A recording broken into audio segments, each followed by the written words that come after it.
Rookie mistake warning here. I've been recording on Zoom and on StreamYard and on so many other platforms for so long during the pandemic that I totally forgot how to record correctly on Skype. So if you hear an echo during either of the two interviews on here, that is on me. That is totally my fault. That it will not happen again, and I apologize. Thanks. Here we go. Anna Moo. King. Noah Fog Pope? errant knavish. Or Foo? First sounding of the Diana, a prickle of larks. Anna Moo. Starings by stripling steers. And dizzy headiest shakes out the morn. Slash. Behold this gala theatre Wilma, and how Sir Teton doodles with Aurora. Madness. Now is the time to be in the knots. Slash. But she, still dazed by before, shuddered with her real cheeks. Dan, I am very much a woman for whom the outside world exists. One plump, but in the night other or her gruff. past, Not broke a off feature and took alike, stock of me, and the face slash the same. obligingly holden the wires apart for her.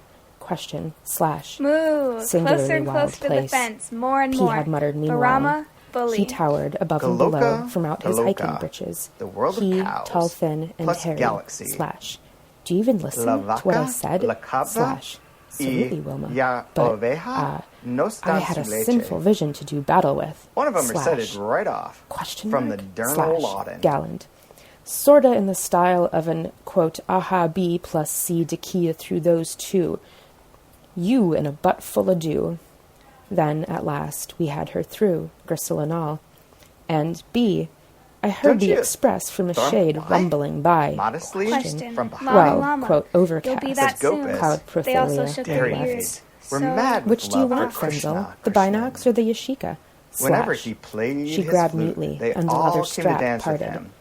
Quote, Did to be a lovely match for her dark blue dyed eyes. her diante And that pops. fleecy skirt, Spencer. ample enough for two. Slash. Question. Just a teeny-weeny sec. Slowly Since turn your W head, apparently just wanted to give ice, us a to the wonder chastisement. of another Today atmosphere. I'm in Question. charge. Well, You a folks son will of be driving Goldfoil off with ruddy tomorrow. cheeks, etc. Watered Now by a follow that beautiful little stream duckweed which leaf bears the name of Francisco, Isis, will you? the divinity Question. of the Nile, Question. and the seers Quite of the right. Egyptians. I'll check my watch. Reverend of Walsh. And kneel by the ditch where the horror field starts. I just want to know the current speed. We have time to be individual, don't we, Frenzy? She nodded. And to W Mutely. afresh, slash, who, upset somehow, had just called Paul an, quote, old son of a Nick. Slash, be nice, Wilmy. Perhaps we too bear gravity on our first day of vacation. All set, Frenzy? Slash. Slash. Now! Rejoined the bell skirt beside me. Slash. More precisely, that blouse of slendrous décolletage, a satiny sight to behold. The red mouth full of tolerable wolf incisors, is? but unsmiling. Mm-mm. Slash. Quite enough He yet. let us hear a kind of Anamu. patient snort. Slash. 6 inches per second. Once more, to be on the safe side. What you just heard was the first page of Bottom's Dream by Arno Schmidt, translated by John E. Woods, and read by myself, Kaya Straumanis, and Chloe Post. If you don't know what Bottom's Dream is, it's one of the largest and most complex books that has been published ever. Originally written in German, it was translated into English over a period of multiple decades by John Woods, who is also famous for having translated all of Thomas Mann, having won multiple awards, including a National Book Award in translation for his work on Arno Schmidt. The book itself, Bottom's Dream, is 1,500 pages. The English version weighs 13 pounds, and it actually sold out of its print run, which is sort of surprising for a book that looks the way that this book does. If you're not familiar with Schmidt, too, he, over the course of his career, created basically his own punctuation and grammar. If you see one page of this book, you'll know what I'm talking about, with the colons instead of periods, with strange-looking, almost emoji-like interference between the different sentences, and also some sentences, some words have an upper and lower part prefixes to them. There's a lot of typographical games. There are images. There are drawings. It is not a book that is easy to understand.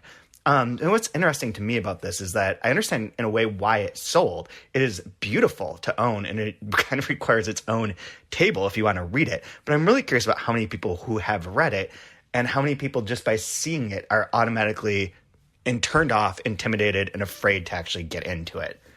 Now, today on this episode of the 3% podcast, it was always going to be a music episode. We used to do these all the time some years ago. Longtime listeners will remember we'd have favorite songs of the year, create playlists, talk about music.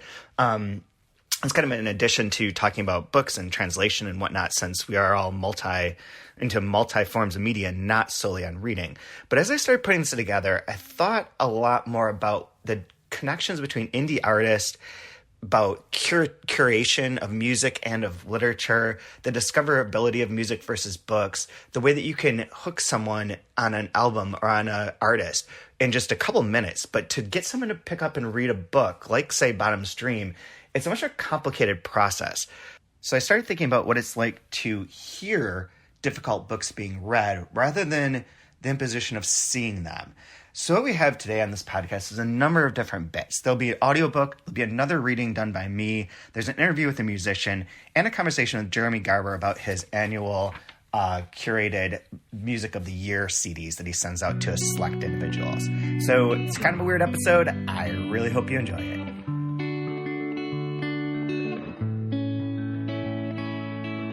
Tell me what you wanna do, tell me where we go from here. Where did it all go wrong? It all went wrong. I remember like yesterday, it all seems far away. Kissing you in the street, in that summer heat. Was it all make-believe, was it all just one big fancy dream? Baby, just hold my hand, replay the memories. Can we go back to being friends? Can we start all over again? Back to when you were mine, just one more time. We were young, but you said I was the one, and I kept holding on for you. We were young, and you wanted but there would never be freedom without me.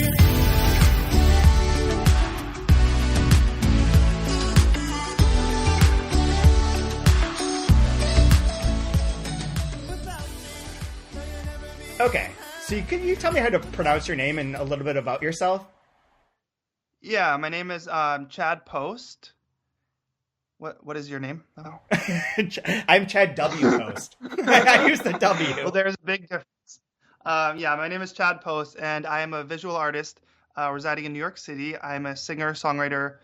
I more call myself a writer just in general because I'm a poet and I have novels and but I've been performing in New York for several years now, and I have an EP, an album out already, plus a bunch more singles, and I have a new EP coming out this January, and my album coming out this coming fall. So that's a little bit about myself. It's incredible. Yeah, just to plug you, just to put the name out there, the album is Delusions of Grandeur, which came out, I guess, earlier this year, correct? In 2020? Yeah. So right before, exactly. So people who are listening to this might already know a little bit about you, solely because one of the reasons I know about you is that a lot of people who listen to this podcast sent me a picture of the stickers that you used for the song Unlovable that just had your face. It said Chad Post Unlovable. And people thought that was real funny because I'm pretty unlovable, so like it seemed like a fitting tribute. But it was really cool to like see that marketing that you did got to a lot of people. Like, where did that work? I'm very happy to know that it worked. It's such an interesting time as far as marketing and what sells and what gets there, because there's so many different outlets and people are just flooded with information and no one wants to learn about a new artist or a new person. So you really have to just think of kind of like guerrilla ways to get yourself out there. And that doesn't mean that I don't do like the online, plugging and all that stuff. But I was like, how can I really get to people paying attention to my name and my art and my visuals? And I was like, if I, make a really cool eye-catching image and, do all caps, like single out now or album out now, and I just put it everywhere. It's like, how would that not get like some traction?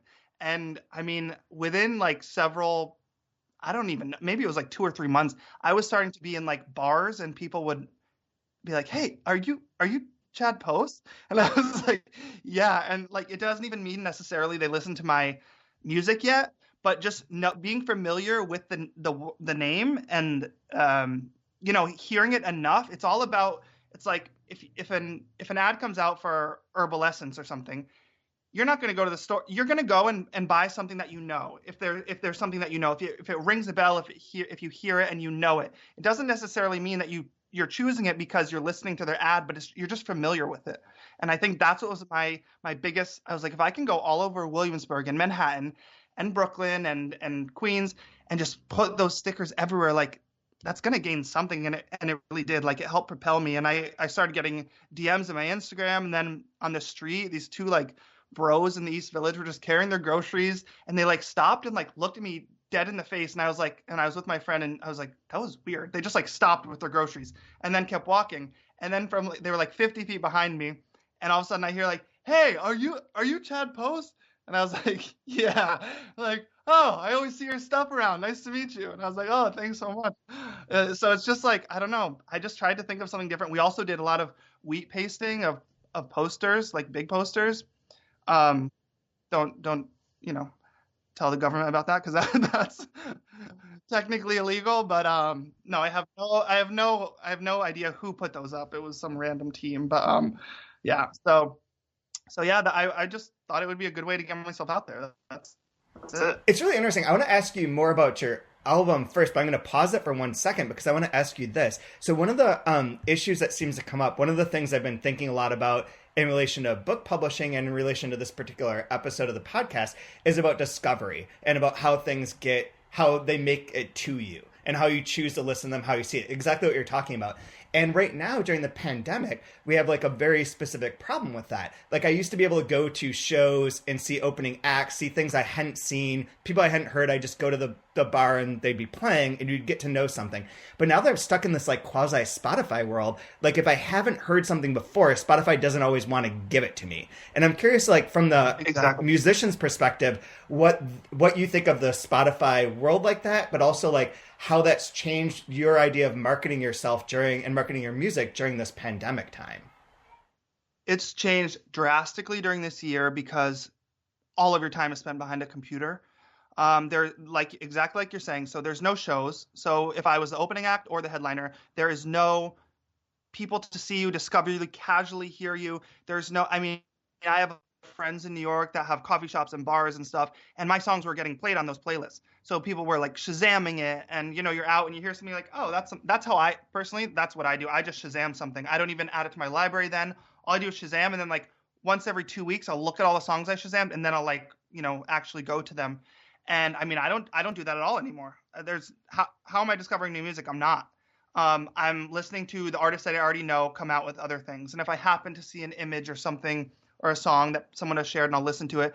But it's extremely challenging because I was making a lot of headway with, there were some DJs that were playing my songs at like clubs and like I said, coffee shops, restaurants, bars. And then that obviously completely just ceased. I did some of these Spotify artist series where, they contact you if you're kind of an up and coming artist on Spotify. And they talked all about that, all about how the entire world in this one time has changed because you're so reliant on Spotify numbers and playlists. And it wasn't like that before. I wasn't concerned about if people were discovering me on Spotify, or it didn't even come to my mind. And now that's like all I'm spending my energy focusing on, the advertising, the marketing through Spotify, because that's the only way that you can be discovered right now. It's like people aren't even, there are shows, starting to be produced and stuff like that, but for a while people weren't. So it's like you didn't even have the chance to get on a commercial or a soundtrack or a small film. Like people aren't shooting. I used to have a lot of friends in making like short films, but they would ask to put some of my songs, even if it was just an instrumental in the background. And that also like you Shazam it if you hear it, or you're like, oh, I've heard that before.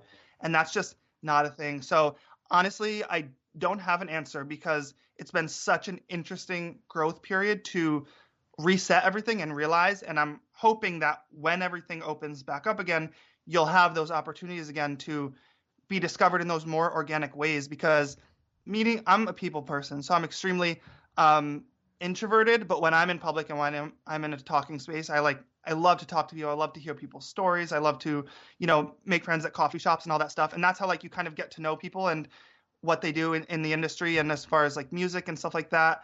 And that's how I kind of get my name out there. So not having that option is very challenging as an artist, you know.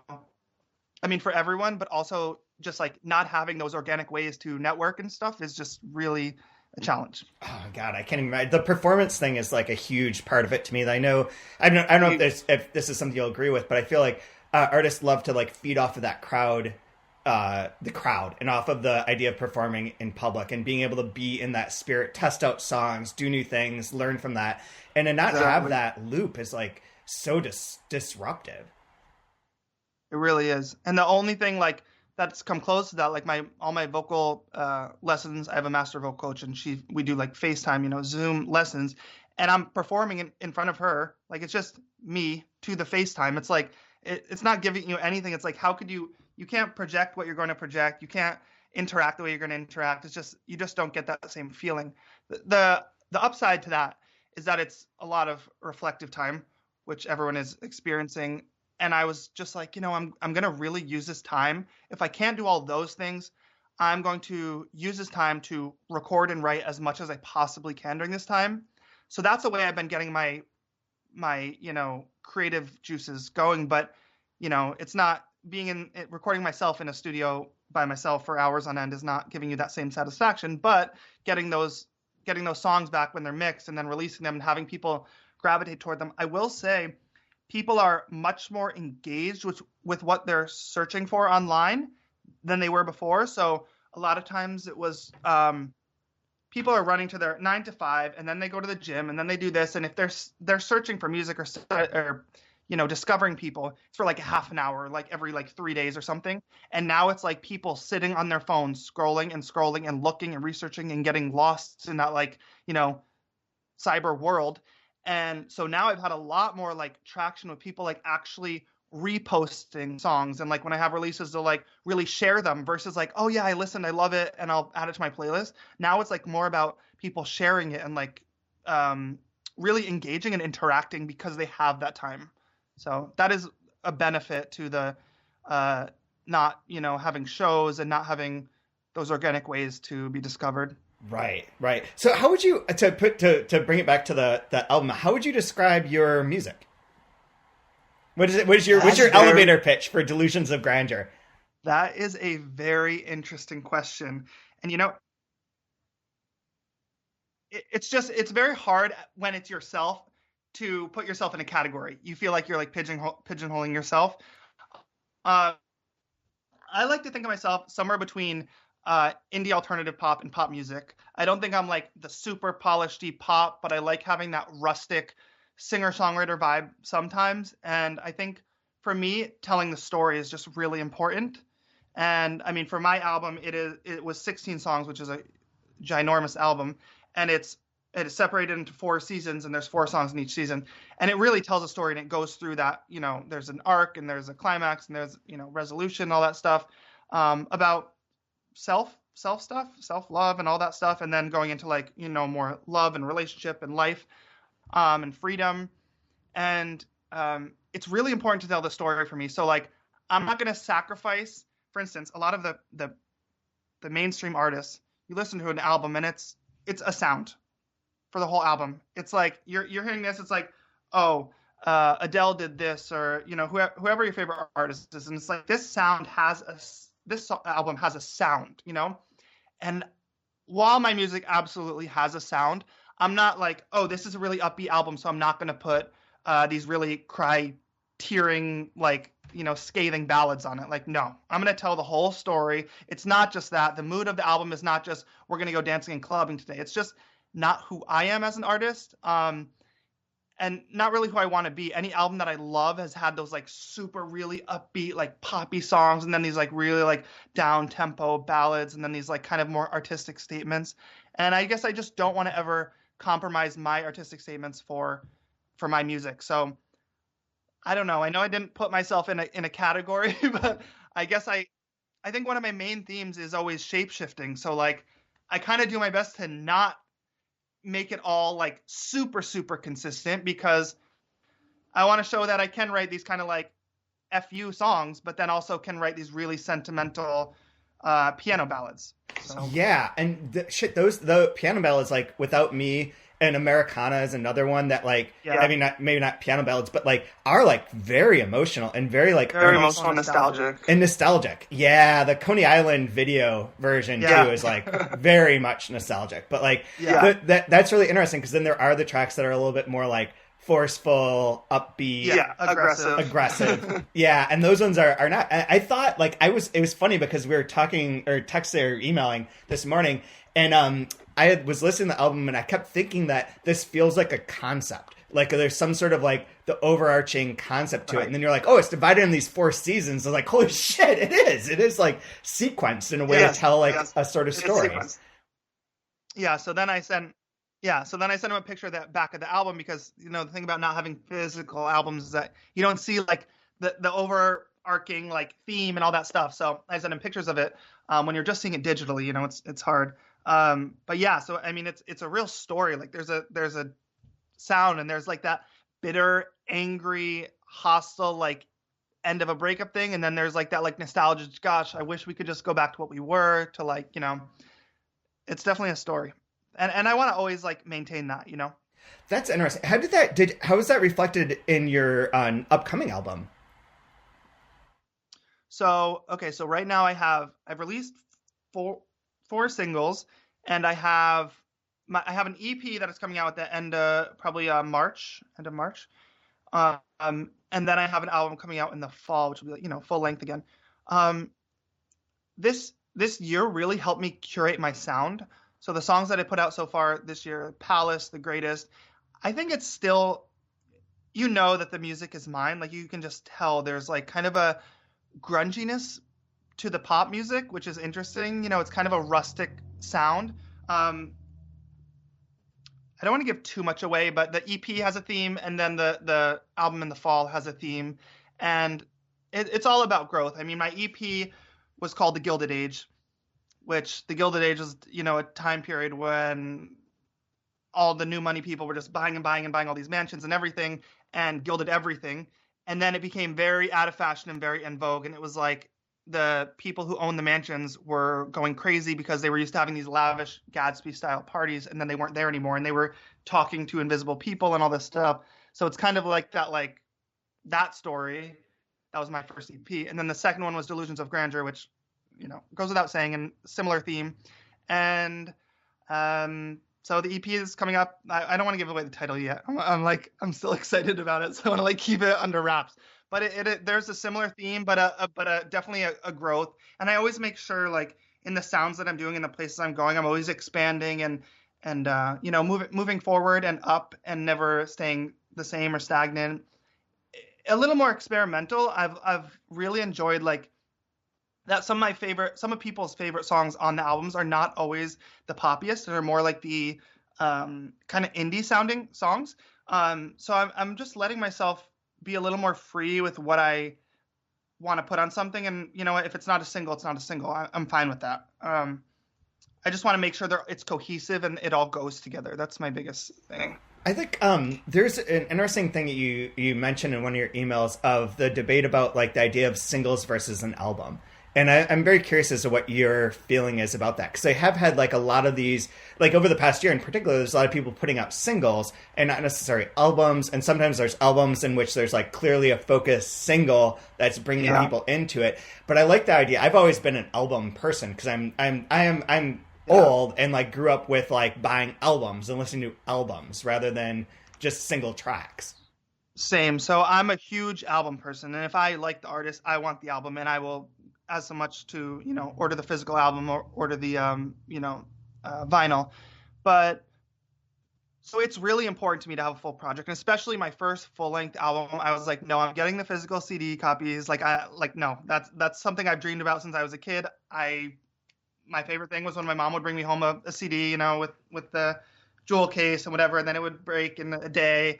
And so it's very important to me to have that. So I've done a bit of all of that. At first I put out a few singles, then I put out an EP, and I was like, you know what? A lot of people are doing that now. EP was a few years ago was just like every artist was doing an EP. It was like EP, and then album.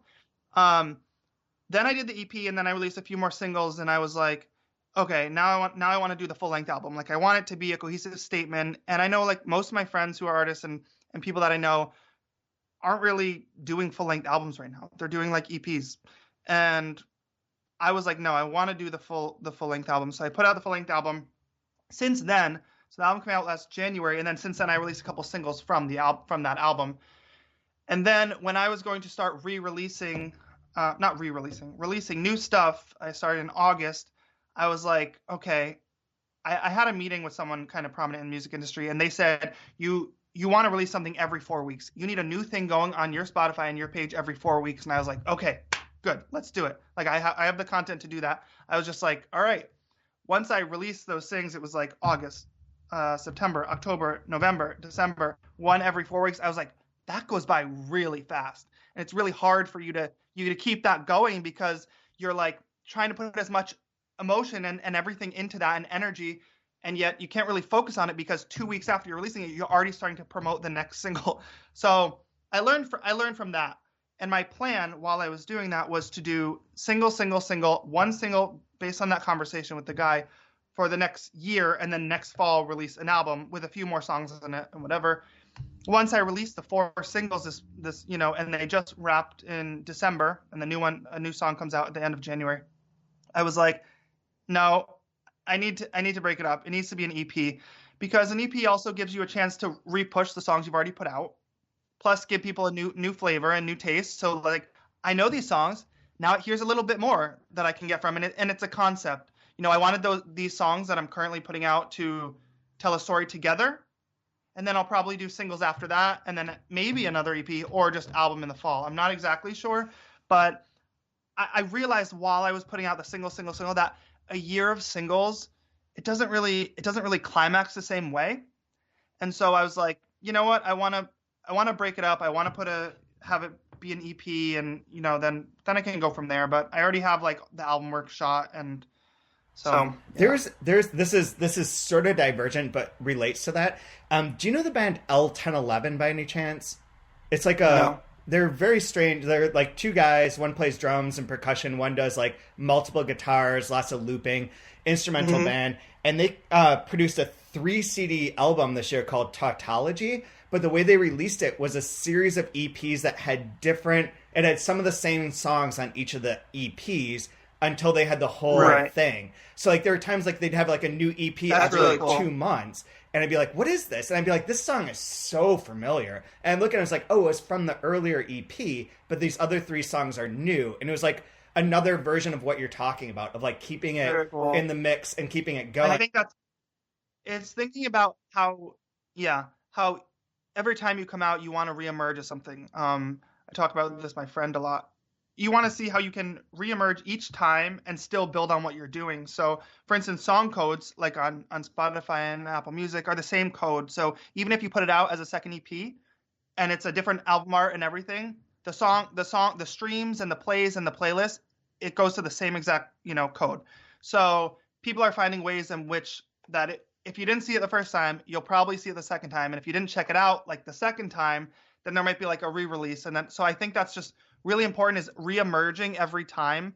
And that's an interesting tactic. I have noticed a lot of mainstream celebrities putting out like 3 or 4 EPs in a row, just like EP, and they each have their own like little bit of flavor, and they're kind of grouped in that way.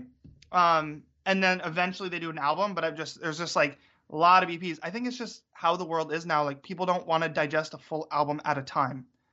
It's overwhelming. It's overwhelming for people. It's so interesting because that's sort of like, we have that problem from the book industry of like getting people to buy a whole book. Like buying a book is a commitment.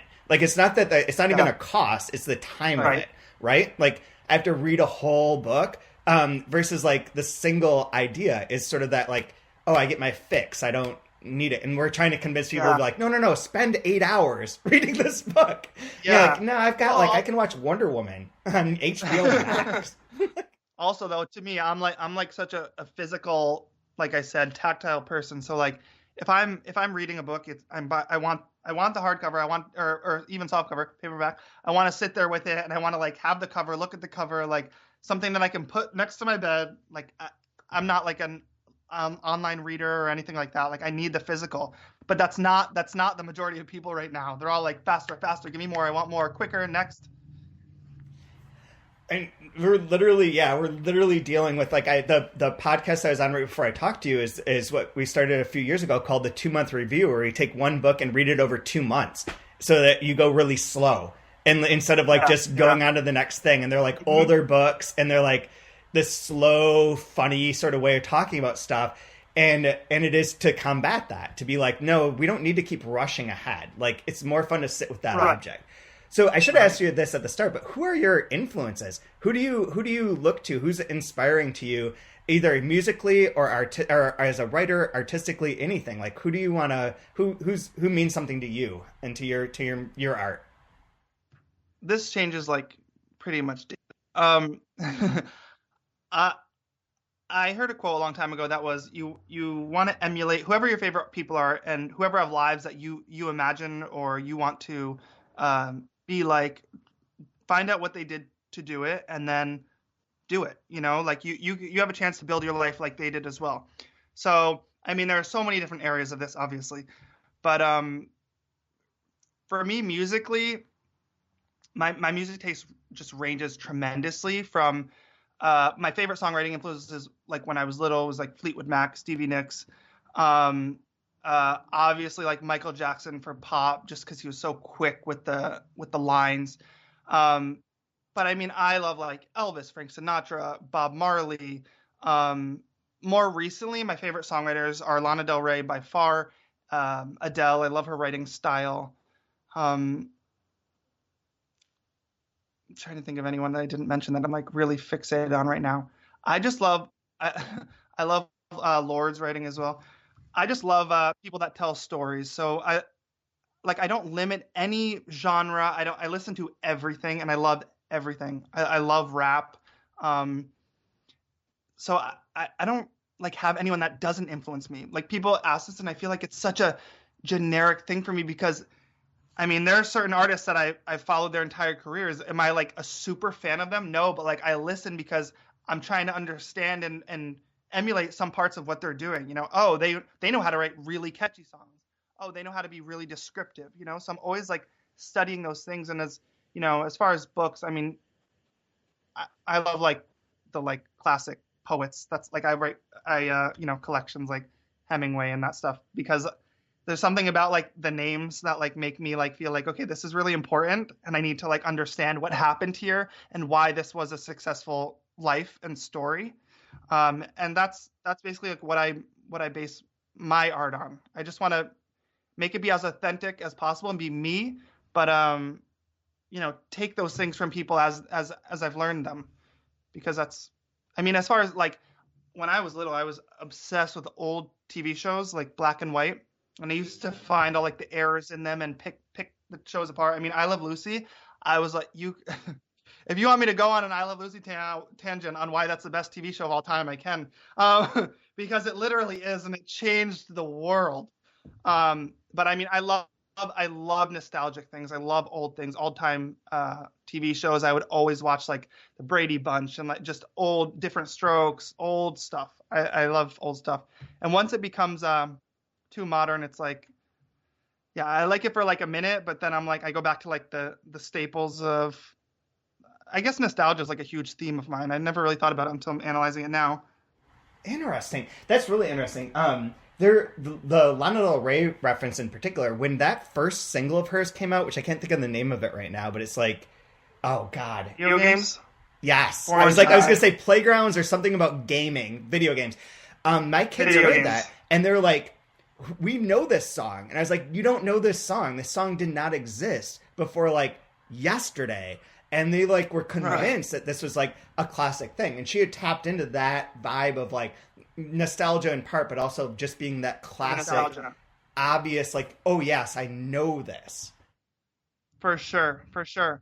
Yeah, it's like such parallels in her life, and I kind of view her as one of my muses. I know like that's kind of backwards because she's the more famous one, but she really like, it fascinates me what she's able to accomplish and do, and the authenticity to her songwriting and to her writing.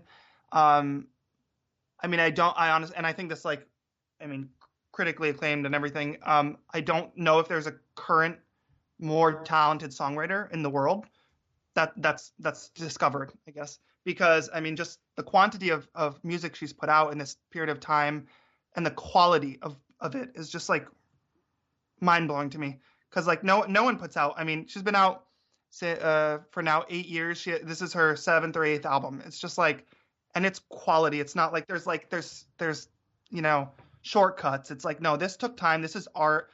I mean, she's been produced by some of like the most talented musicians in the world, and it shows, you know. So. I've always had a really soft spot for her because of like when she first debuted on, if it was Jimmy Kimmel or whatever, Saturday Night Live, and there was like SNL. Yes, it was SNL, wasn't it? That classic one performance. Yep, and like people honestly, were so harsh. I know, and it's crazy because she has an insane voice. Obviously, that performance just didn't, you know, show it off, and it was a sound people weren't familiar with yet, and that one performance. But honestly, if it weren't for like that was a blessing in disguise, you know. I mean, that put her on the map of like, who is this girl? Why is she singing that way? What is this weird style of singing? What's happening? And that was like the one thing, you know, that she didn't live down. But I think it was a good thing at the end of the day. Amazing. Okay, so I'll leave with two related questions. What song of yours do you want people to check out right now after they listen to this podcast? And do you have a favorite song from this year that you want to plug? Yeah, absolutely. Okay, I'll start with the second question. So my favorite song of this year is The Greatest. Secret, there is going to be a remix coming out in the spring, but The Greatest is the most nostalgic, beautiful, pretty love song. I love that song so much, and I think it's like literally my favorite song I've ever written. So to date, and like the music video is just a bunch of my home videos when I was like a kid, and it's just special because it was like went from being a song about like a lost love and like heartbreak, and then it went to being something that I could like shift and transform into something that was like much more upbeat, but still gives you that like weight of the sad song, you know? As far as the song I want people to listen to right now is called Black and Blue. It came out in December, so it's like the most recent one, and it's just such a vibe. The sound is just such like you could be sitting, drinking a glass of wine, whatever you do, right? It just, and like I play on repeat over and over, and I don't usually like listen to my own music, but I'm just like, wow, this is so good, and it just keeps playing. An interesting story about that song, Black and Blue, is that I don't normally get a track first and then write to it. I normally write it myself, and then we build the track around it. And my friend Aria J, who's a musician based in Brooklyn, who's also, you know, a singer and has singles out, she sent me this track, and she was like, she sent me like 10. She was like, here's a bunch of tracks. They don't really fit for me, but do you like any of them? And I like heard that track, and I was like, oh my God, I love this. And I like literally wrote it within like a day or two. I was like, this is my song. Don't give it away. Don't sell it. It's not yours. It's mine now. But she, you know, she produced it for me and everything. But I love that song so much. So those are my two words. That's really cool. Yeah. Well, thank you again for doing this. This has been super fun. And when we can all be in person again, I'm taking you out for a drink, man. Sounds great. Do you own chadpost.com? Because I've been trying to buy that URL. Someone has it. Someone owns chadpost.com, and I'm like, oh my gosh. And they like want you to like use a moderator to like you know, bid with them to see like how much they'll sell it for. I'm like, ugh. So anyway, mine is chadpostmusic.com. Possible that at some point in time I did that, but I highly doubt it because I always use the W to stuff. Yeah, I always put Chad W post. Anyway, thank you so much for having me. It was a pleasure. This is super fun, man. We'll talk again soon. All right, sounds good.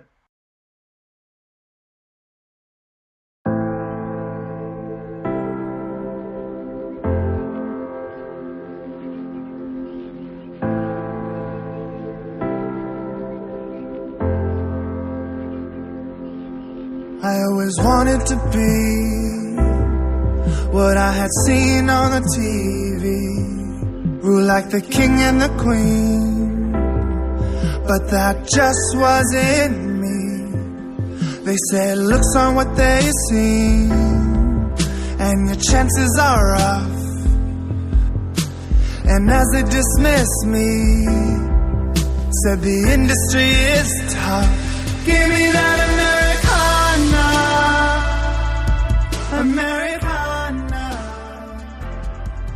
So I cut myself from the inside out. Don't cry. Anaxagoras said, to a man who was grieving because he lay dying in a foreign land, the descent to hell is the same from every place. The tunnel. What I have to tell you is as long as life, but I shall run as swiftly, so before you know it, we shall both be over.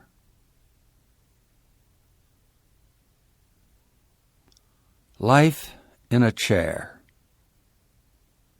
It was my intention, when I began, to write an introduction to my work on the Germans. Though its thick folders lie beside me now, I know I cannot. Endings instead possess me, all ways out. Embarrassed, I'm compelled to smile. I was going to extend my sympathy to my opponents. Here, in my introduction, raised above me like an arch of triumph, I meant to place a wreath upon myself. But each time I turned my pen to the task, it turned aside to strike me. As I look at the pages of my manuscript, or stare at the books which wall my study, I realize I must again attempt to put this prison of my life in language. It should have been a simple ceremony, a wreath to honor death and my success, the defense of my hypothesis concerning Germany. And when I wrote my book, to whom was I writing, if not the world? The world. The world. The world is William welching on a bet. It is Olive sewing up the gut of a goose. It is Reynolds raping Rosie on the frat house stair.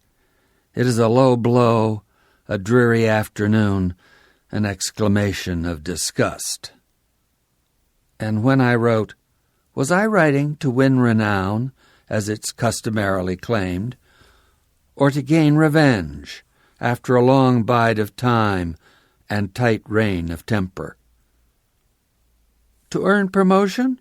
To rise above the rest like a loosed balloon? Or was it from weak self-esteem, from pure funk, out of a distant childhood fear or recent shame? The world, alas! It is Alice committing her Tampax to the trash.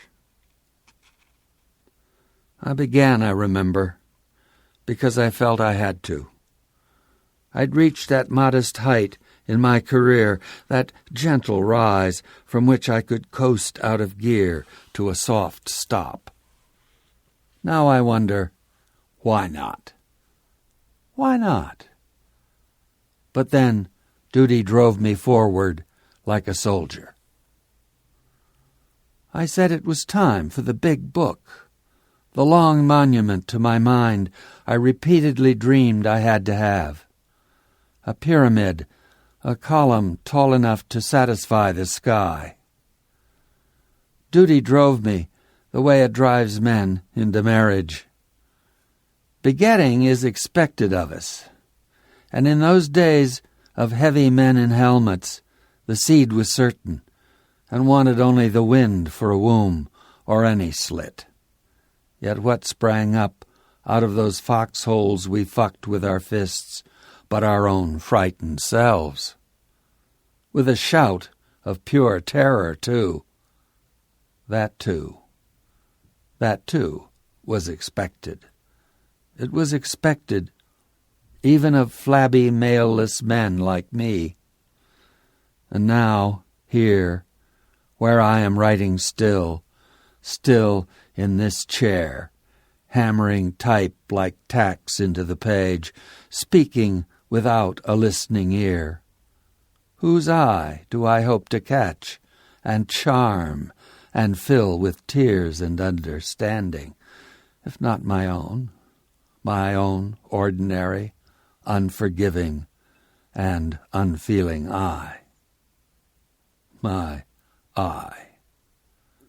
So sentences circle me like a toy train. What could I have said about the Boche, about bigotry, barbarism, butchery, Bach, that hasn't been said as repeatedly as I dreamed my dream of glory, unless it was what I've said? What could I have explained where no reason exists and no cause is adequate? What body burned to a crisp could I have re-believed was bacon if I had not taken the tack I took? And last night, with my lids pulled over me, I went on seeing as if I were an open window, full of wind. I wasn't lying in peaceful darkness, that darkness I desired, that peace I needed. My whole head was lit with noises, yet no Sunday park could have been more lonely. Thoughts tossed away, left like litter to be blown about and lost. There were long avenues of footfall, leaf flutter lacking leaf or tree, barks unreturned to their dogs. My hypothesis, my word, my world, my Germany. Of course, there is nothing genuinely German about me, though my name suggests that some distant ancestor doubtless came from that direction, for I have at least 3 generations of Americans safely beneath me. My wife, a richly scutcheoned Muhlenberg, and far more devoted to armorial lines and ties of blood, all such blazonry than I could ever bring myself to be, has already tunneled through 5 layers of her own to find, to her unrelenting triumph and delight, the deepest layer lying on American soil still, and under the line of the 19th century, if only by a spade's length. So my name, and the fact that I speak the German language fluently, having spent a good many years in that exemplary country, though there is nothing genuinely German about me, help make the German nation a natural inference. I was there first as a student in the middle of the 30s, and I must confess I was caught up in the partisan frenzy of those stirred and stirring times. Yet when I returned, it was ironically as a soldier behind the guns of the First Army, and almost immediately afterward I began my term as a consultant on dirty fascist things at the Nuremberg trials.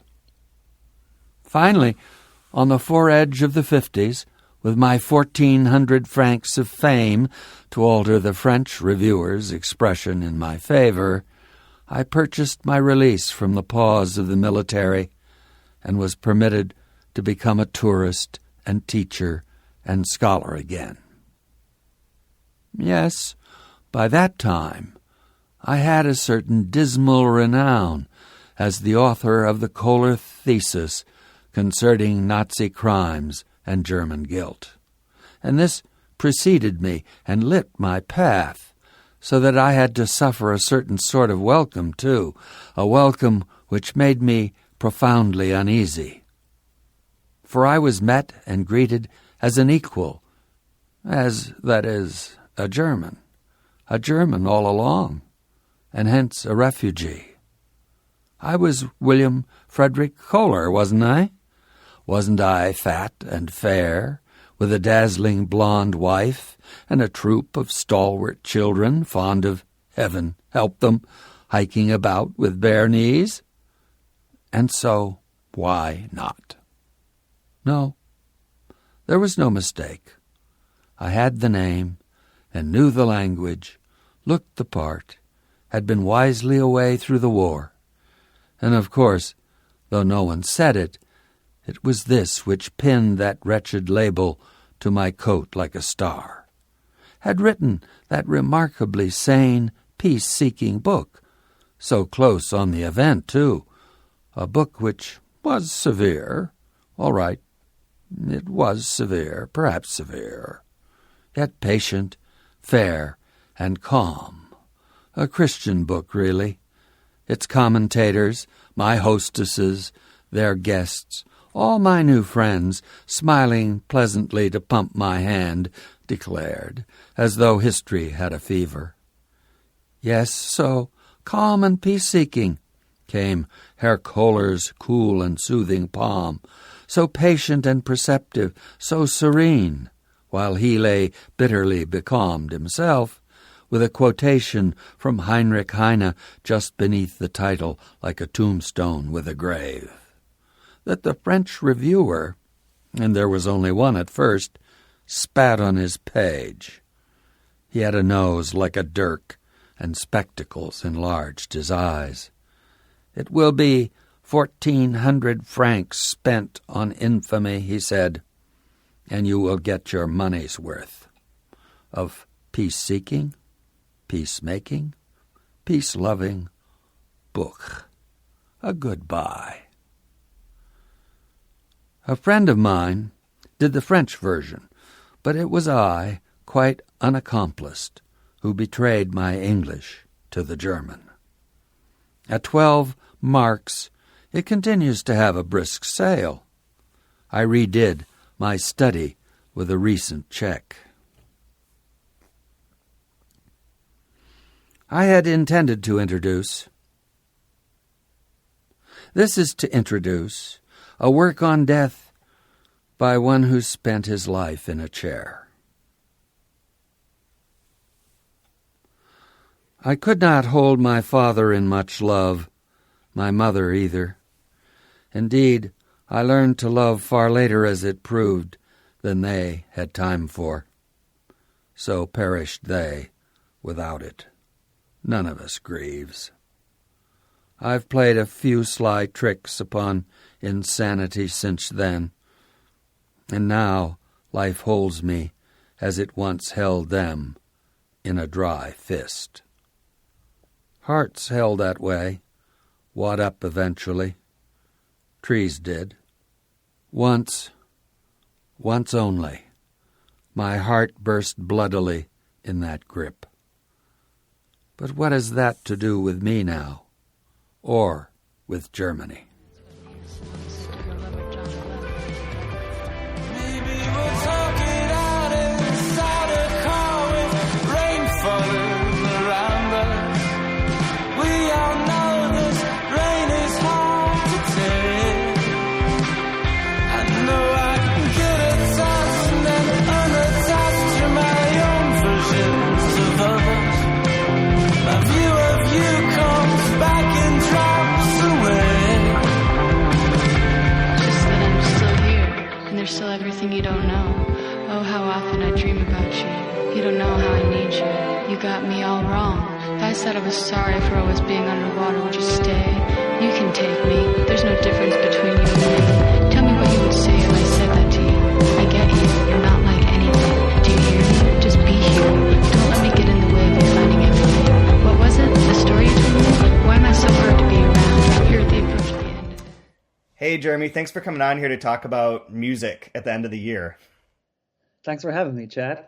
Of course, man. So I wanted you to come on this episode that's all about voice and sound and whatnot, because every year you put together a CD of like your favorite, I believe they're your favorite songs or songs that you want to share, and send out this double CD to like how many people? It's usually about 50. It started on cassette, but of course nobody has tape decks anymore. So it moved to CD. Most years it's 2 discs. I did a couple years where it was 3 discs, and this year's something special. You haven't got yours yet, but It'll probably go out in the mail next week. So yeah, it's just sort of a year-end recap of some of my favorite songs of the year. Interesting. So when did you start doing that? Well, I did it as a kid. I mean, as a teenager, I used to like tape songs off the radio, make a lot of mixtapes, and compile sort of like an end of the year. Hey, these are my favorite tracks. I started doing this iteration back in 2008. That that one was on cassette. And then I heard from so many people who are like, this is so awesome, but I literally have no way of listening to it. So from 2009 onwards, it's been on CD. That's super cool. Yeah, and I've gotten a number of them, and I can listen to them in my car because that's the only Yeah. CD player I have. I actually have a friend who his only CD player's in his car, and I sent him a bunch of non-end of the year mixes earlier in the summer. And he's like, dude, I just went for a drive. Like for 4 hours, I just drove around and listened to all your mixes. That's so cool. That's so cool. Yeah, I have been for my own convenience putting some of them onto like Spotify playlists so I can listen to it when I'm like out at work or whatever. Yeah, if my ship ever comes in, I'll buy a vinyl lathe and then I'll cut it on vinyl. So mail everyone like a 10 LP end of the year mix that way. So this may be a weird question, but do you like doing that in part because of it's like the connection to being a bookseller? Like there's something parallel between bookselling as a like recommendation service and this what you're doing as like a recommendation of music. Yeah, I mean that's an apt point. I think something about it is the curation. I like curating things. I like lists. I like putting disparate parts together. So the mix each year, while it has songs from all different genres, it like also has a flow to it. It's not just random songs in a row. Like it's sort of telling a larger story within the narrative of the 18 or 20 tracks that fit on each disc. That's super interesting. How do you go about what's your process? My process is spending way too much money at the record store every week throughout the year. Um, I mean, I've got a large music collection, and I'd say 95% of what I buy now is all new music. Uh, so I go to the record store a lot, and as I'm reading about new albums or checking out blogs or listening to tracks here or there, I buy a lot of stuff, and then I just sort of listen to it throughout the year. Sometimes there can be an album like the first time I hear it, there's a standout track, and I'm like, oh, that's going to be it. And sometimes it's usually around between Halloween and Thanksgiving, that's all I'm listening to are revisiting albums from 2020. Sometimes listening to the same album, 10 times in a matter of like 2, 3 days, just just to hone in on like, there's two tracks and I can't figure out which one to go. One thing that's different about this as compared to a lot of the other mixes I make is that the only unifying theme to this is 2020, or at least for this year. Whereas I can make a mix that's all thematically linked or linked based on genre or era or even some Aleppo style, like songs that have this or that. This one's a little more difficult because you have to make all the songs sort of meld in some kind of way, even though they may not. The only unifying thing is that they all came out this year. That's super cool. So, in relation to that, so why do you? Well, what's your? I want you to give your rationale for why you're buying albums in the most digital of age. I wouldn't call myself a Luddite, but I like physical media. I mean, it's the same with books. Like I've never in my entire life read a single ebook. Like it doesn't appeal to me. While I think digital music and streaming services are fantastic in getting artists' music out to more people, to me, I think something's lost. Like I remember being a teenager and saving money to walk into town to buy a cassette. And I'd get home and listen to that cassette and read the liner notes and read the lyrics and check out the acknowledgments and discover, oh, this person thanks this person. I should check out their band. So to me, it's more of a whole experience. And as far as buying in this age, I mean, if you're going to get an album online, you're going to pay, what, $10 for a digital copy? It's like, well, for 18, I have physical media that often includes download code, so I still have a digital version, but it's for posterity. Since I was a kid, I always wanted a library of books and music. So Yeah, of course. I mean, I always had the books. I never had the music as much. I had a lot of CDs in college, but I didn't buy as many because my roommate bought like 10 CDs a week on like his parents' credit card. And so we would just have everything, every new thing that was coming out that sounded interesting, we would have, and we'd listen to it. And I just like burned things. I never bought anything. And then like, then now I don't have any of that either. But Yeah, I think I'm that way for a lot of friends. They sort of rely on me to be their, you know, musical curator. Like, tell me what I should be listening to. What have I missed? So the year-end mix is a good way to point things out to people, and it's neat because I hear people come back and say, "I've never heard of X artist or Y artist, but that one song on your mix led me to check out their stuff on a streaming service, and then I went out and actually bought their album because I liked it so much." right. Or in a better year, it'll be like go out to see them in a concert. Exactly. Buy their. I've been every time I get depressed now, I buy a new band T-shirt. It's kind of like a bad habit. Like it's like thankfully I don't get depressed too often, or else I would be broke. Your whole wardrobe. It is. It kind of is at this. I mean, what the fuck? I don't go outside either. I don't see anyone. Yeah, where's spices? This is kind of the best year for this. So, in relation to that, like, your listening habits for 2020, did they change at all through the? Because I'll tell you. Let me give you a bit of background to this. So for what I do for every year is I have a Spotify playlist with the year, and from the very beginning of the year, I put in any album that I like in there, and I'll play it on random a lot, or I'll just go back, I'll just collect things, so I can look and be like, oh yeah, I remember that CD now, I like that.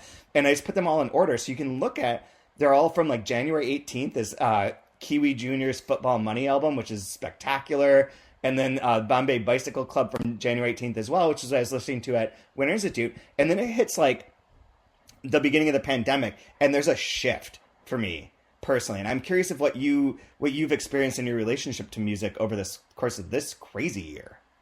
Yeah, that's interesting. I wouldn't say my music listening habits have changed a lot. I mean, I'm really fastidious about organizing my music. Like I use iTunes for the digital music, and obviously I enter in all the metadata, so it's super easy for me to search by year.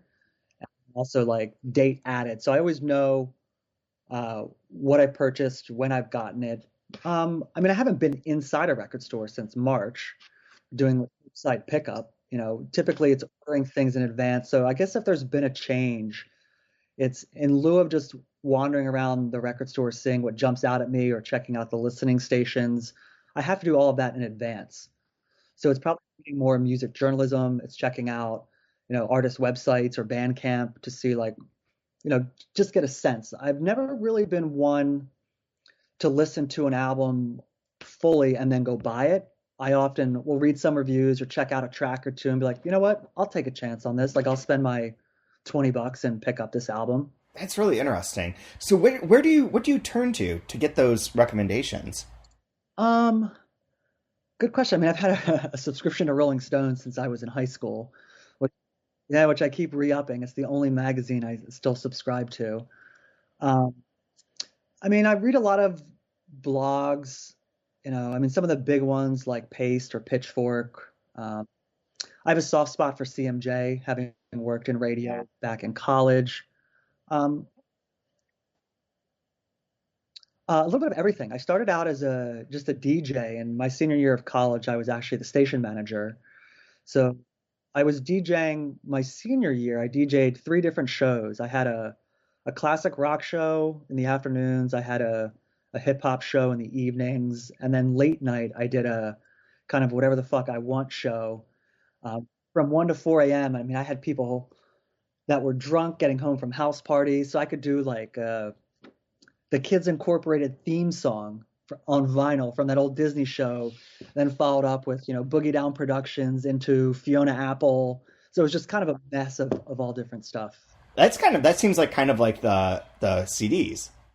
Exactly. I mean, the one challenge of doing this on CD every year, and every year I think I'm going to do it differently, but it's song, like just track breaks. Whereas when I was doing it on cassette, you know, I've got a mixer and a bunch of audio equipment, so I could actually fade the songs into each other. A lot of the old mixtapes I would make, including on my radio shows, I'd play snippets of political speeches or movie clips as a song's beginning to play or fade out.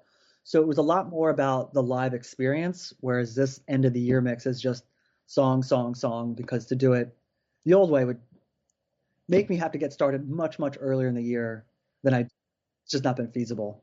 Yeah, not at all. Like that especially this year, that would be really tough to Yes. pull out. Yeah. So you go to the blogs and that. Do you have any favorite like albums or I'm sorry, like labels? This is what I was thinking about earlier in terms of like the book selling and music connection too, is that there are like we always used to refer to like small presses as being sort of like record labels where you can get a fandom for like open letter the way that you do for Matador. But like the big five will never have that because there's no identity. Yeah, it's interesting you said that too, because, physical media, at least as far as music, doesn't take up as much space on a shelf. Like books, you can see the colophon pretty easily, or they have a similar, text treatment on the spine, so you can begin to recognize certain things. So with labels, not so much. I mean, a big fan of Rhymesayers, like the Twin Cities based like rap label, Atmosphere, A$AP Rock's on there now. Secretly Canadian, does folky stuff.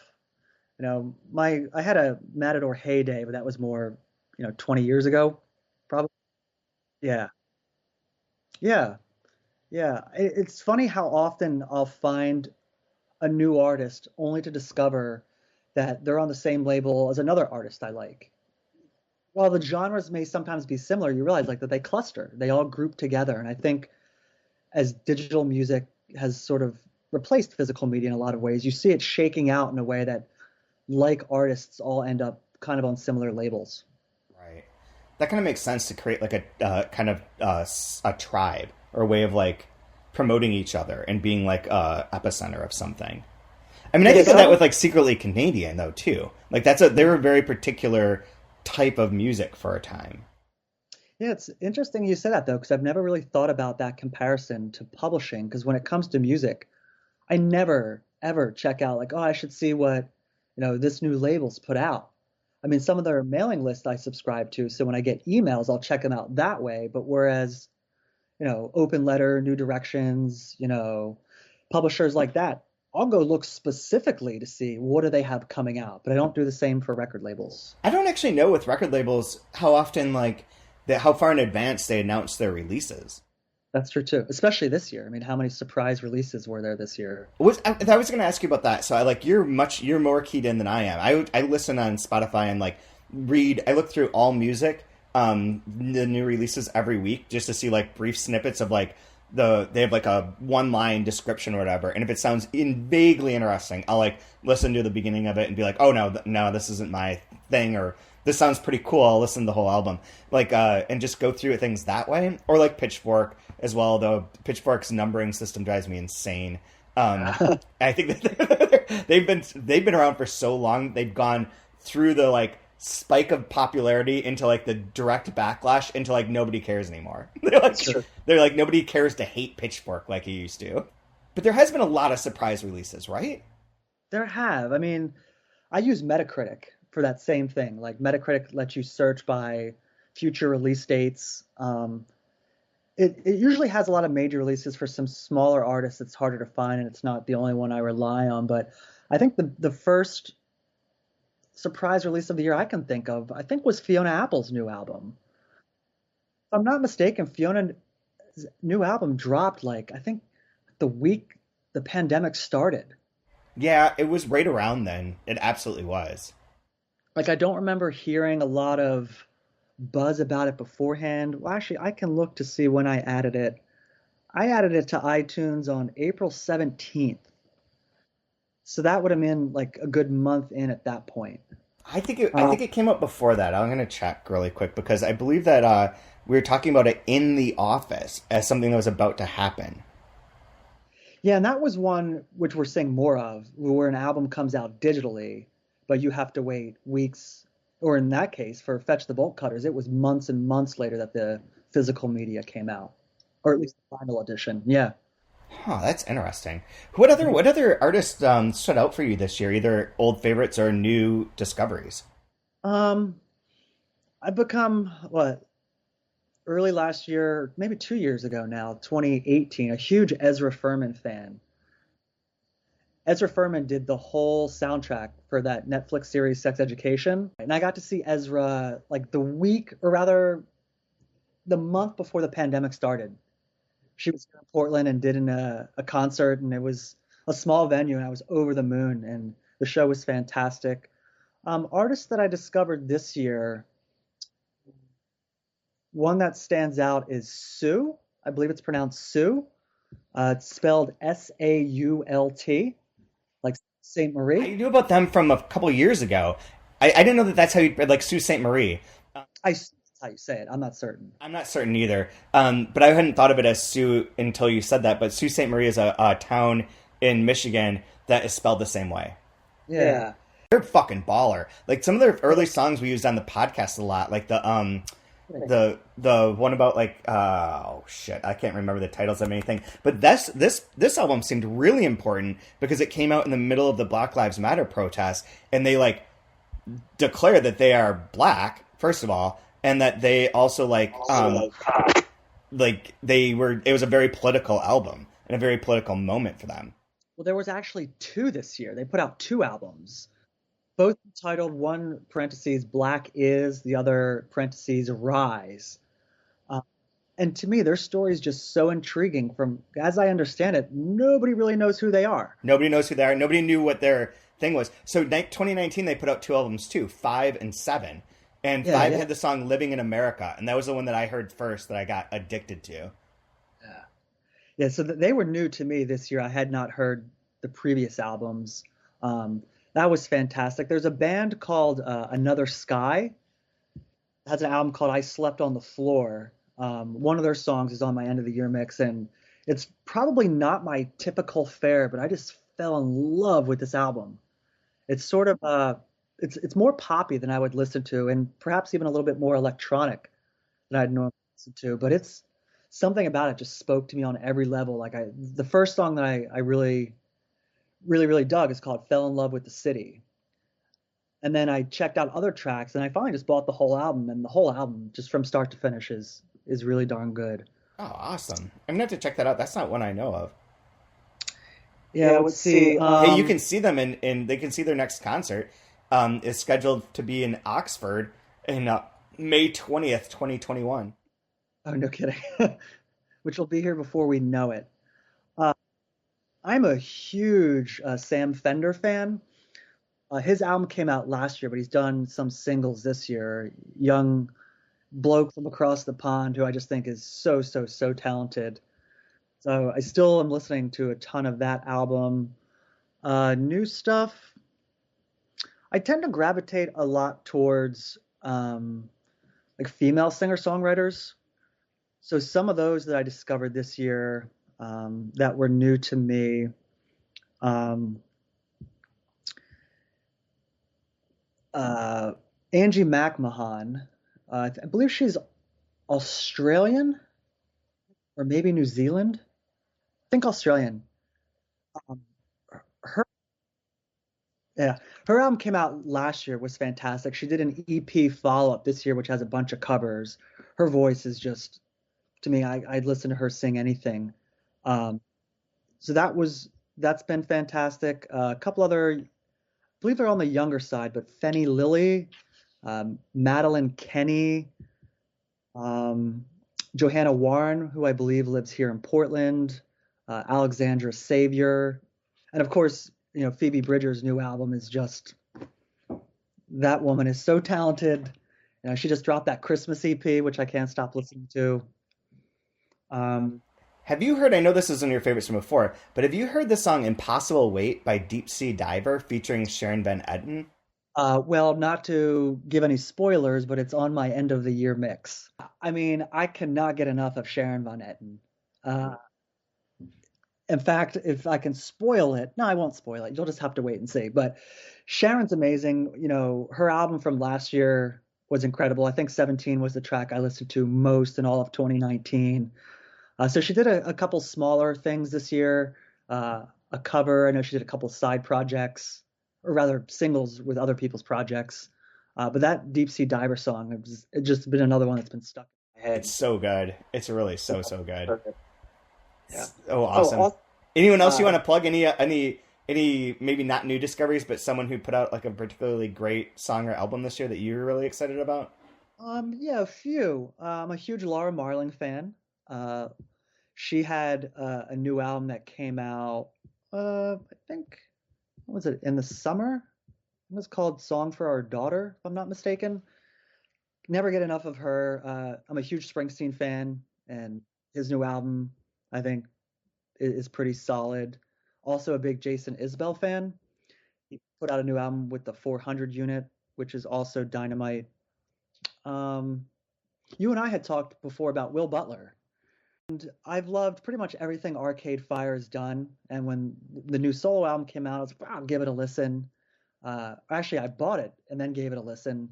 And I was into it, but perhaps a little lukewarm at first. And now, having listened a dozen times or more, I think it's fantastic. Me too. It was like that was when I listened to it on repeat and was just like, wait a second, this is great. Mm-hmm. New Run the Jewels. I mean, Killer Mike LP, those guys, everything they touch is just pure gold. The one I'm gonna plug one, and then that is like a personal obsession. But this year I was supposed to go see in February Arms and Sleepers, which is like a Croatian guy and like mostly just one guy, but like a couple people that do like electronic sort of music. And he had this plan for 2020 to put out 6 albums, like 3 LPs and 3 EPs. They're all about the idea of space, location, and safety, and fragmentation. And started putting these out. I went to see him in Boston. The concert was canceled. Never found out why. And then like the pandemic hit. But he will on next Friday release the last album of this like 6 album thing that he created. Huh.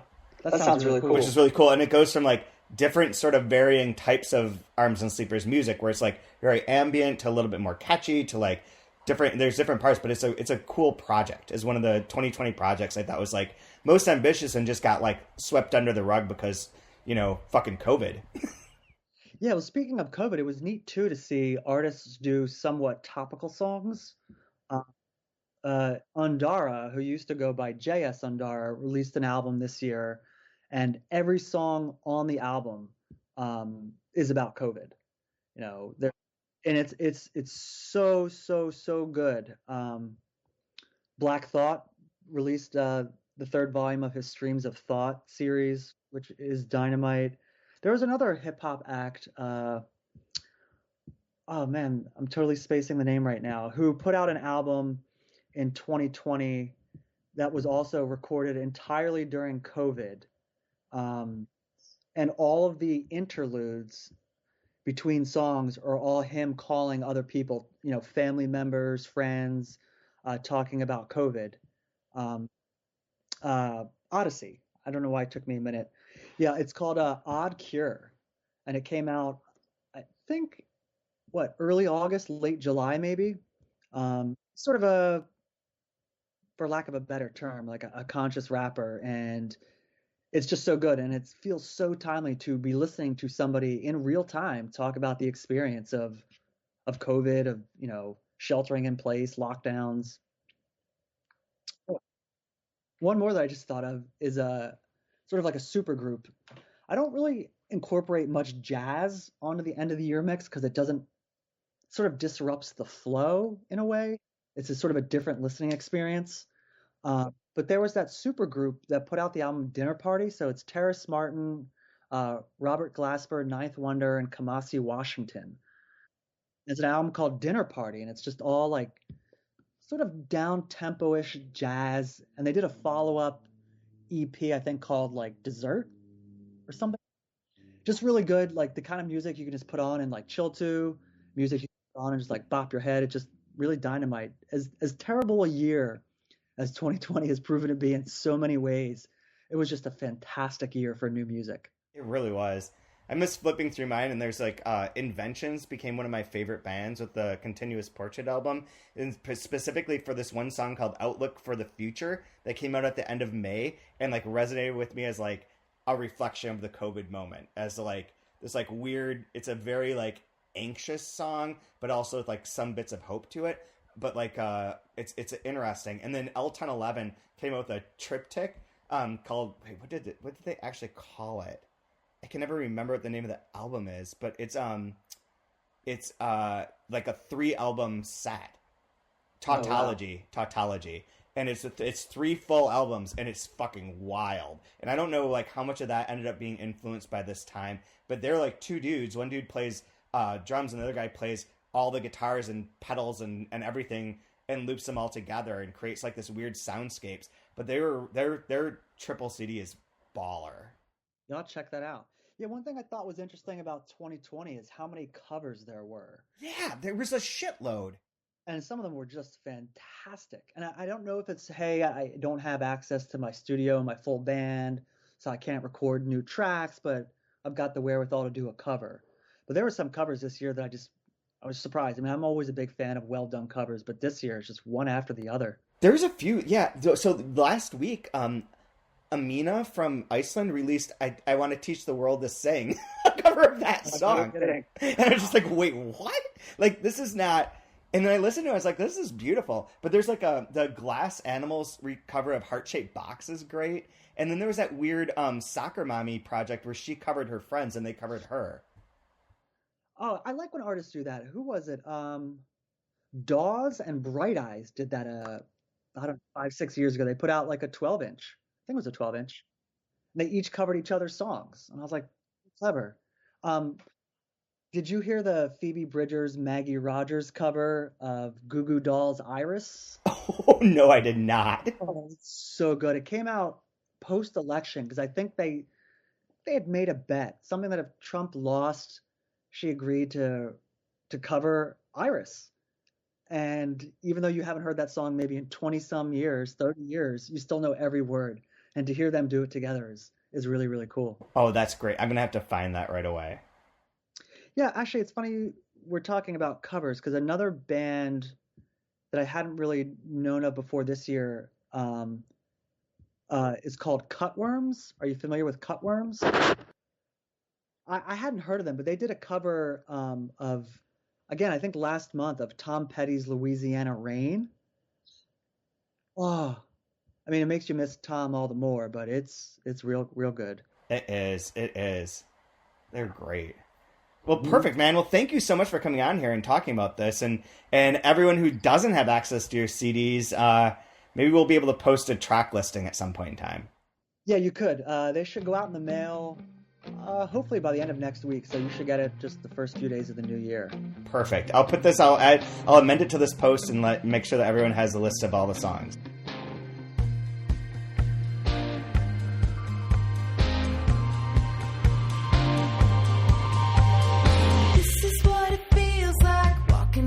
Straight line, straight talk clicking in my ear. This is what it feels like. Cliff dive, broken mind, wondering how I got here. A million times tongue tied, spit it out. Never mind, I think I'm addicted to the fear.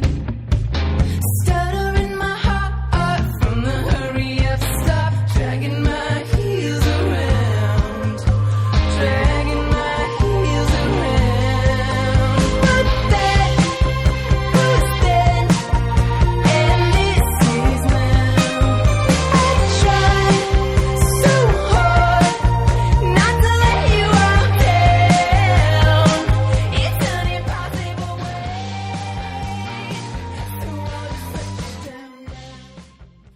Last night, as I was getting ready to record this episode and put it all together, I was also reading Luis Goitasolo's Recounting, which is book 1 of Antagony, and translated by Brendan Riley. This is another giant book. The book itself in Spanish, Antagony, is published as 1 volume. It's almost 1,600 pages long, and it is a giant masterpiece of Spanish literature. It covers the life of Raúl Ferrer Gamire, and it takes place in the wake of the Spanish Civil War, which is unique to me. I feel like I've read many more books about the Spanish Civil War, or going back to the Spanish Civil War, or like post Franco's dictatorship. But like this period when things were kind of in flux, there's a stabilization process. There was the changes in money and how things work to be able to create like a new economic sort of miracle for Spain. That led to a huge amount of growth, a huge amount of movement from the rural communities of Spain into cities. Big transformations that are going on. So it's an interesting book. It's been compared to Ulysses, both for its size, for its sort of inventiveness, and also I think for the fact that it is about a city and a place. It's like a 3-dimensional exposition of of Barcelona at times. There are paragraphs that will go on about one thing and then go off into so many details and get lost in like the precise details of how to describe a place and a time. There's a great section about the Sagrada Familia that is 5 or 6 pages of just describing that unique and very fascinating monument. Anyway, so as I was reading it, I was thinking this book is a big book. I've never read this before because it's too long. It seems too long. It seems like it might be dense. There's not a lot of marked dialogue. It's a lot of exposition. And in fact, the dialogue is not marked throughout the whole book. So I thought there's something there, though. There's something about this book that if you hear what Luis Guidasolo is doing, I think you're going to be fascinated by it. And there's a section that I'm going to read here to give you a setup. This is in the late 50s, maybe in 59, 60, and there are student revolutions going on, student protest against the government, against Franco, against what's going on in the country, trying to shut down the universities, trying to like disrupt things. And our main character, Raul, is part of that. Now, what you're going to hear is his friend explaining what they're going to do for this particular protest. And you're going to hear a second part where after he explains what they're supposed to do, we're going to go into a description of how one is supposed to move through the city that will just explode. And I think you'll understand what I mean and understand what the sound of this book is and how important that is to reading it. So here goes. And please forgive all of my Spanish mispronunciations because this is not going to be easy. So here's from Recounting Antagony Book 1 by Luis Guidasolo, translated by Brendan Riley. Which means, said Escala, in 3/4 of an hour at 6, on the patio in the Faculty of Humanities, a gathering of students from all the university departments with the goal of compensating for the individual defections they expect from each department. To form a protest line intended to prevent from entering those who, by belonging to departments situated in La Ciudad Universitaria, might lack the excuse for showing up at the university's main campus downtown, La Universidad Central. The motion approved by the Economics Committee in support of the Asturian miners and against the repression in Asturias will be read aloud, and all present will be invited to join in solidarity, also gathering as many professional and political demands as emerge from the masses gathered together. Banners will be unfurled and displayed, the portraits of Franco will be thrown down on the patio, and, taking advantage of the fact that at that hour the streets are filled with people coming home from work, we'll try to march out in demonstration toward the civil government following the planned route, Gran Via, Plaza de Catalunya, Las Ramblas, and the Paseo Colón. We've got to use any means necessary to get the authorities to close the main campus. That accomplished, we will call for a strike in protest of the holdout university departments refusing to join us and make sure that there is a general suspension of classes throughout all the university campuses in the district. That way, the Catalanistas' light explosives can have some positive effect to force the authorities to intervene, precipitating the events, in a word, to catalyze the situation. Although such acts deviate from our political line, perhaps it's not a bad idea, under the present circumstances, that they be carried out by others. The socialists promise they'll do the same, but it's surely just one of their characteristic bluffs.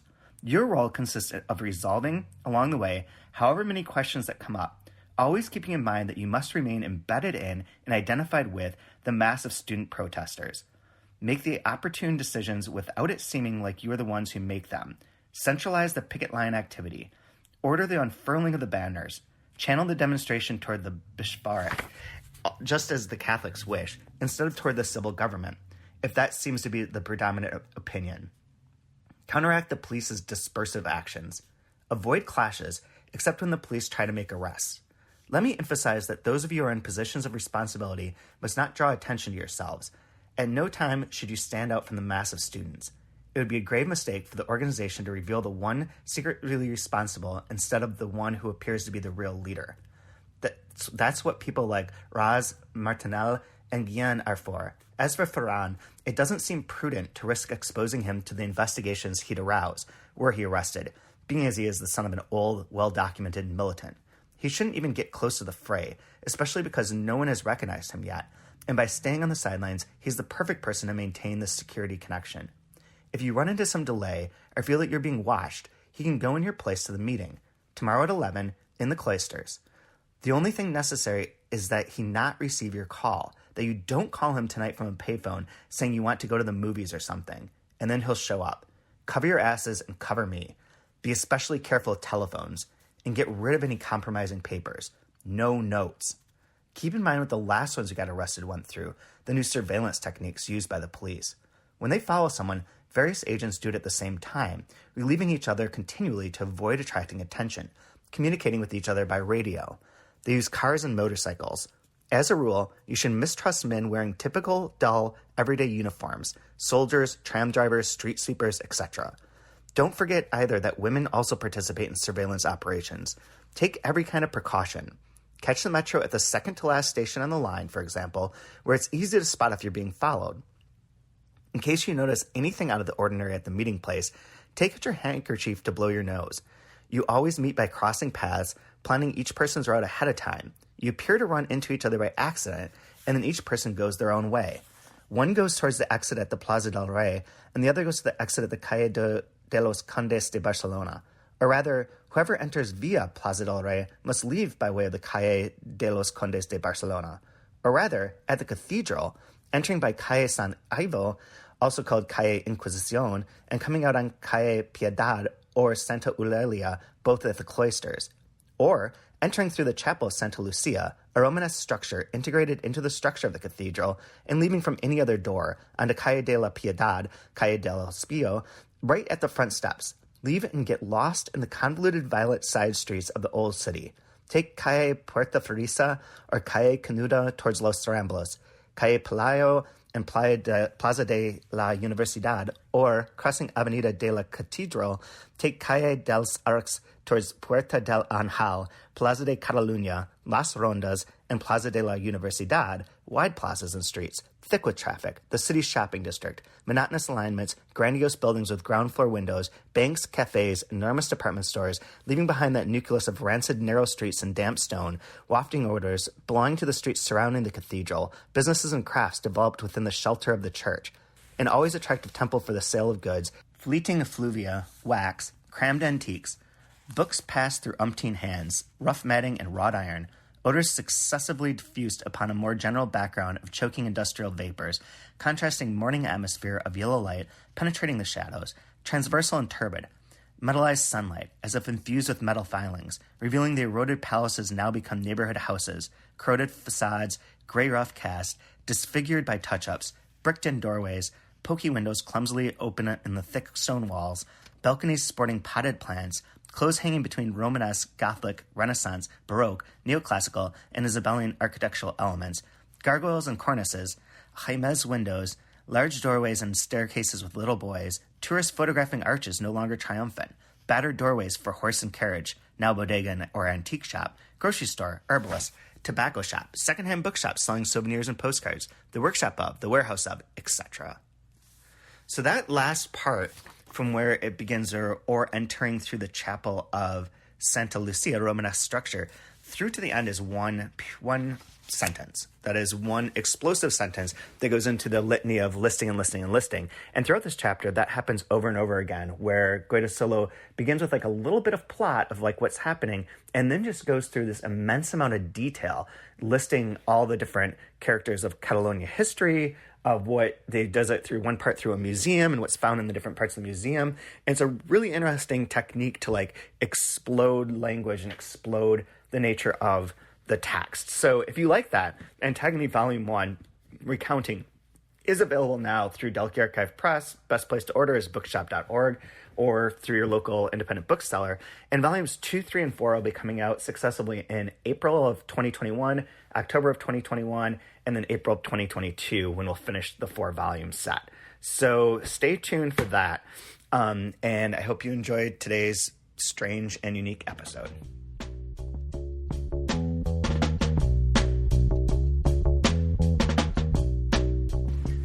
If you want to learn more about Bottom's Dream, its creation, and its reception and whatnot, please subscribe to delkeyarchive.substack.com, the Mining the Delkey Archive Substack, in which every couple weeks I'll be posting something about the Delkey Archive process history, stories about the creation of different titles, or connections between some of the different books.